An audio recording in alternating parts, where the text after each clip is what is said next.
ನಮಸ್ಕಾರ ಹಾಯ್ ಹಳ್ಳಿ ಕಿಚನ್ ಚಾನಲ್ಗೆ ನಿಮ್ಮೆಲ್ಲರಿಗೂ ಪ್ರೀತಿಯ ಸ್ವಾಗತ. ಇವತ್ತಿನ ವಿಡಿಯೋದಲ್ಲಿ ಸಾಯಂಕಾಲ ತಿಂಡಿಗೆಲ್ಲ ಮಾಡುವ ಕಾಯಿ ವಡೆಯನ್ನು ಮಾಡಿ ತೋರಿಸ್ತಾ ಇದ್ದೆ. ಖಾರವಾಯಿ ಮಾಡುವ ಕಾಯಿ ವಡೆ. ಘಟ್ಟದ ಮೇಲೆ ಇದಕ್ಕೆ ಎಣ್ಣೆ ರೊಟ್ಟಿ ಅನ್ಕೊಂಡು ಹೇಳ್ತಾರಮ್ರು. ನಮ್ಮೂರಲ್ಲಿ ಇದಕ್ಕೆ ಕಾಯಿ ವಡೆ ಕಾಯಿಯಪ್ಪ ಅನ್ಕೊಂಡು ಹೇಳೋದು. ಸಾಂಪ್ರದಾಯಿಕ ಶೈಲಿಯಲ್ಲಾದರೆ ಅಕ್ಕಿಯನ್ನೆಲ್ಲ ಹುರಿದು ಅದನ್ನು ರೆಡಿ ಮಾಡ್ತಾರೋ.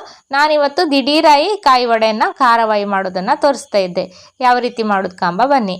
ಮಿಕ್ಸಿ ಜಾರಲ್ಲಿ ಒಂದು ಅರ್ಧ ಲೋಟದಷ್ಟು ಕಾಯಿಯನ್ನು ಹೆರೆದು ಹಾಕ್ಕೊಂಡಿದ್ದೆ. ರುಚಿಗೆ ಬೇಕಪ್ಪಷ್ಟು ಉಪ್ಪನ್ನು ಹಾಕ್ಕೊಂಡಿದ್ದೆ.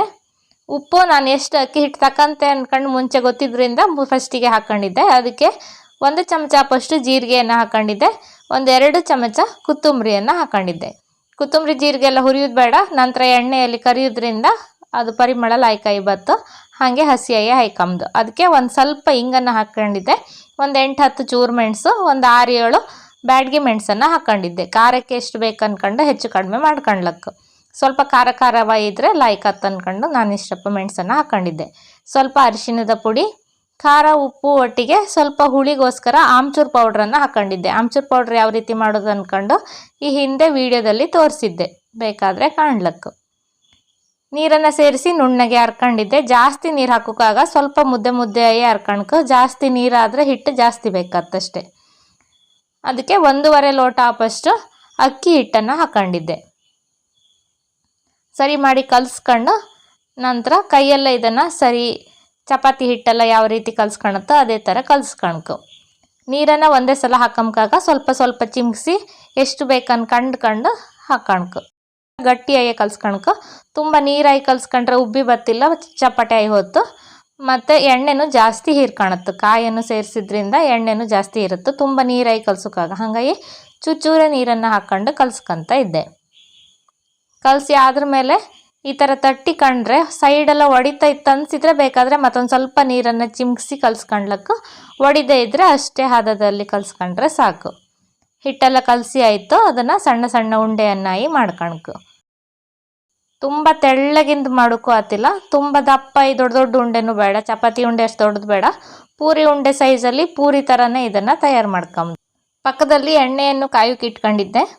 ಹಪ್ಪಳ ಮಾಡೋ ಮಣೆಯಲ್ಲಿ ಒತ್ತಿ ಕಾಣ್ತಾ ಇದ್ದೆ ಯಾವ ಥರ ಆತ್ತ ಕಾಂಬ ಅಂದ್ಕೊಂಡು. ಬೇಗ ಆಯ್ತು ಒತ್ತಕ್ಕೆ. ಒಂದು ಸಲ ಒತ್ತದ್ರೊಳಗೆ ತೆಳ್ಳಗಾಯಿ ಬತ್ತು. ಇದಿಲ್ಲ ಅಂದರೆ ಈ ಥರ ಕೈಯಲ್ಲಿ ತಟ್ಟಿದ್ರೆ ಲಾಯ್ಕಾಯಿ ಬತ್ತು. ಕೈಯಲ್ಲಿ ತಟ್ಟೋಷ್ಟೊತ್ತಿಗೆ ಬೆರಳಲ್ಲಿ ತಟ್ಟುಕಾಗ ಅಂಗೈಯ ಸಹಾಯದಿಂದ ಈ ಥರ ತಟ್ಕಣ್ಕು. ಕೈಯಲ್ಲಾದರೆ ಎಲ್ಲ ಬದಿಗೂ ಒಂದೇ ಥರ ಎಲ್ಲಿ ದಪ್ಪ ಆಯ್ತು ತೆಳ್ಳಗಾಯ್ತು ಅಂದ್ಕೊಂಡು ತಟ್ಕೊಂಬತ್ತು. ಎಣ್ಣೆ ಕಾದಿತ್ತು. ಕಾದ ಎಣ್ಣೆಯಲ್ಲಿ ಫಸ್ಟಿಗೆ ಹಪ್ಪಳದ ಮಣೆಯಲ್ಲಿ ಒತ್ತಿದ ಕಾಯಿ ವಡೆಯನ್ನು ಹಾಕ್ಕೊಂಡಿದ್ದೆ. ಸರಿ ಮಾಡಿ 2 ಕಡೆ ಬೇಯೋದ್ರವರೆಗೆ ಬೇಯಿಸ್ಕೊಂಡ್ರಾಯ್ತು. ಎಣ್ಣೆ ಸ್ವಲ್ಪ ಕಡಿಮೆ ಕಾದಿದ್ದಿತ್ತು. ಹಾಗೆ ಹಪ್ಪಳದ ಮಣೆಯಲ್ಲಿ ಒತ್ತಿದ್ರಿಂದ ಒಂದು ಬದಿ ದಪ್ಪ ತೆಳುವಾಯಿತು. ತೆಳುವಾದ ಬದಿ ಸರಿ ಉಬ್ಬಿ ಬರಲಿಲ್ಲ. 2 ಬದಿ ಬೆಂದಿತ್ತು, ತೆಗಿತಾ ಇದ್ದೆ. ಈಗ ಕೈಯಲ್ಲಿ ಒತ್ತಿದ ಕಾಯಿ ವಡೆಯನ್ನು ಹಾಕ್ಕೊತಾ ಇದ್ದೆ.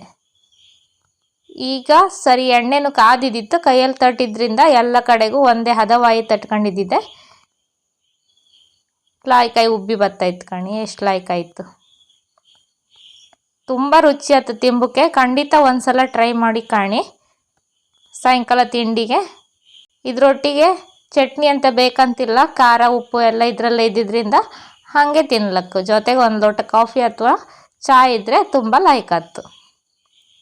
ಇದೇ ರೀತಿ ಎಲ್ಲ ಕಾಯಿ ವಡೆನೂ ಕರೆದು ತೆಕ್ಕಂತೆ. ಎಲ್ಲದನ್ನು ನಾನು ಕೈಯಲ್ಲೇ ತಟ್ಟಿ ಮಾಡ್ಕೊಂಡೆ. ಕೈಯಲ್ಲಿ ತಟ್ಟಿದ್ದೆ ಲಾಯ್ಕಾತ್ತಂತ ಅನಿಸ್ತು. ಎಲ್ಲದನ್ನು ಕೈಯಲ್ಲೇ ತಟ್ಟಿ ರೆಡಿ ಮಾಡ್ಕೊಂಡೆ. ಇವತ್ತಿನ ಕಾಯಿ ವಡೆ ರೆಸಿಪಿ ನಿಮಗೆಲ್ಲ ಖುಷಿ ಆಯ್ತು ಅಂತ ಎಣಿಸ್ಕೊಂತೆ. ಖುಷಿ ಆಗ್ತಿದ್ರೆ ಲೈಕ್ ಮಾಡಿ, ಶೇರ್ ಮಾಡಿ, ಅನಿಸಿಕೆನ ಕಮೆಂಟಲ್ಲಿ ತಿಳಿಸಿ. ಚಾನಲ್ ಇನ್ನೂ ಸಬ್ಸ್ಕ್ರೈಬ್ ಮಾಡಲಿಲ್ಲ ಅಂದರೆ ಪ್ಲೀಸ್ ಸಬ್ಸ್ಕ್ರೈಬ್ ಮಾಡ್ಕೊಂಡು ಎಲ್ಲ ವೀಡಿಯೋ ಕಂಡು ಸಪೋರ್ಟ್ ಮಾಡಿ ಅಂತ ಕೇಳ್ಕೊಂತೆ.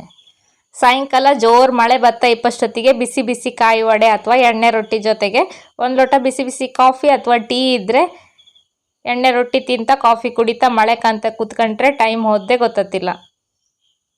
ಯಾವ ಥರ ಬಂದಿತ್ತು ಕಾಣಿ. ಮೆತ್ತಗೆ ಲಾಯ್ಕಾಯಿ ಬಂದಿತ್ತು. ನೀವು ಒಂದ್ಸಲ ಈ ಥರ ಎಣ್ಣೆ ರೊಟ್ಟಿ ಅಥವಾ ಕಾಯಿ ವಡೆಯನ್ನು ಟ್ರೈ ಮಾಡಿ ಅಂತ ಹೇಳ್ತಾ ಇವತ್ತಿನ ಈ ವಿಡಿಯೋನ ಮುಗಿಸ್ತಾ ಇದ್ದೆ. ಮುಂದಿನ ವಿಡಿಯೋದಲ್ಲಿ ಸಿಕ್ಕುವ. ಅಲ್ಲಿವರೆಗೂ ನಮಸ್ಕಾರ.